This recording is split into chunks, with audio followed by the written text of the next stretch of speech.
Welcome to Dave's Desk. I'm Dave, and in today's video, we're going to go through our 2023 predictions for the Ottawa real estate market.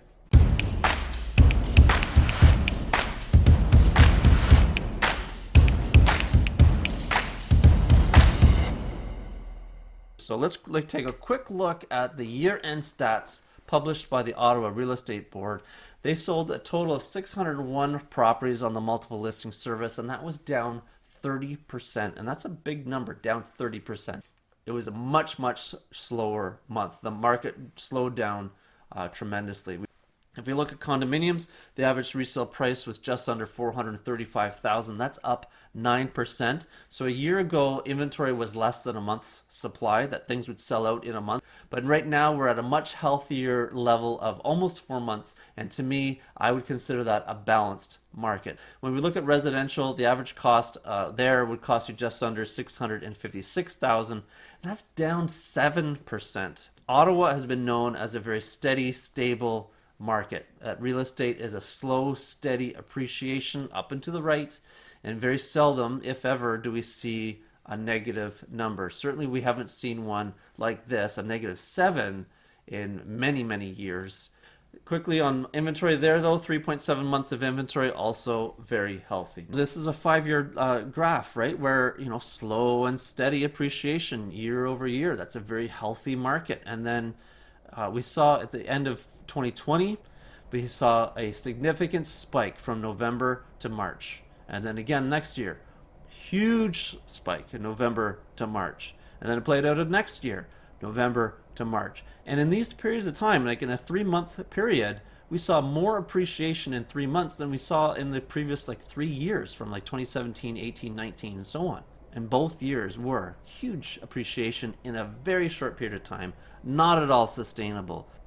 From March, the peak was 462. To the end of the year was 385. And that's actually down 16.7%. Remember condos, they just said in the previous slide here that they went up 9%.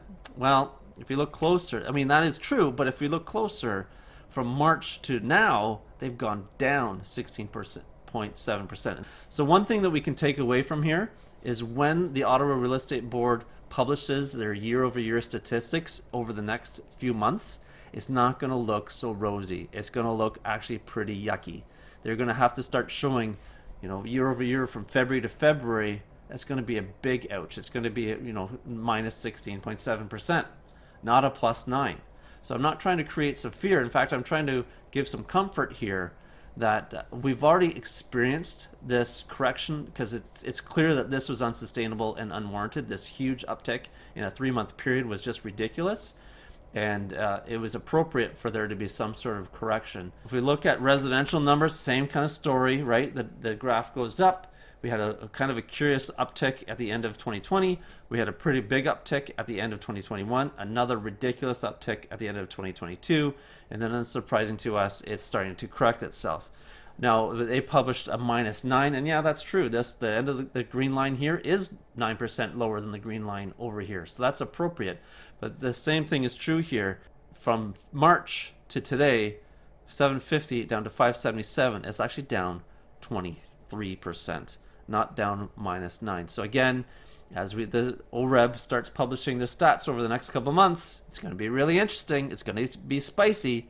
They're going to have to show these negative numbers. I want you to remember these numbers in particular, 750 and 577. And we have to kind of tie that into what's been happening with inflation. So inflation, of course, is the cost of goods and services going up over time. The Bank of Canada has a target to keep that number in between 1% and 3%. So from 2017 right to about early 2020, they were doing a very good job of keeping that controlled in around between 1% and 3%. Close to early 2021 is really when we saw this line take off, and it was March, April of 2021 where that line broke past that 3% target rate. So what can they do about it? Their number one tool at their disposal is to dial the interest rate up. And there's an inverse relationship between interest and inflation. When interest rate is low, inflation will be high. And when interest rates are high, inflation will be low. And so when they start seeing it getting out of control, what do? Let's turn up the interest rate. What happens? Well, it didn't get any better. It's still getting worse. Actually, the line keeps going up. Let's dial it up some more. Still not getting better. Let's dial it up some more, and so on and so forth. And it wasn't until, this is maybe mid 2022 that we turned the corner where this line started to go downwards. So there's a little bit of comfort here that hopefully we've turned the corner and inflation is now returning back to where they want it to be. Still has a long way to go to get back down to 1 to 3%. So let's talk about interest rates. So I showed you in that graph, that steered period, we had low interest rates, inflation started to become a problem.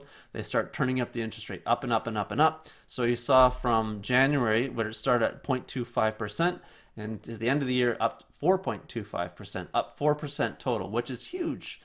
And obviously it was necessary because even with those huge increases, it didn't do much to control inflation. Inflation was still a big problem and still is today a big problem.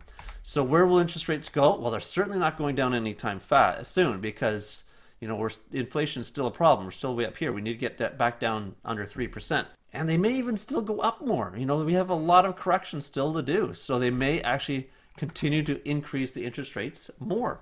It would not surprise me to see a small increase again, and maybe a second or a third one throughout the year. So my first prediction for 2023 is that interest rates are likely to go up a little bit more. Interest rate changes has a direct impact on affordability for buyers. And remember, I asked you to remember those numbers, 750 and 577. In March of this year, the average price was 750, and at the end of December, it was 577. These are real numbers pulled off of our MLS system. But a year ago, you might have gone into the bank and got something around 2.75%. And today you might go into the bank and you might get something around 5.35%. A family who goes to shop for a home, a $750,000 home, which was the median price in March, with 10% down, at this interest rate, amortized over 25 years, their mortgage payments would have been $3,200. That same family who has the same budget, same income, can still afford $3,200 a month. They can no longer afford this because of the higher interest rates.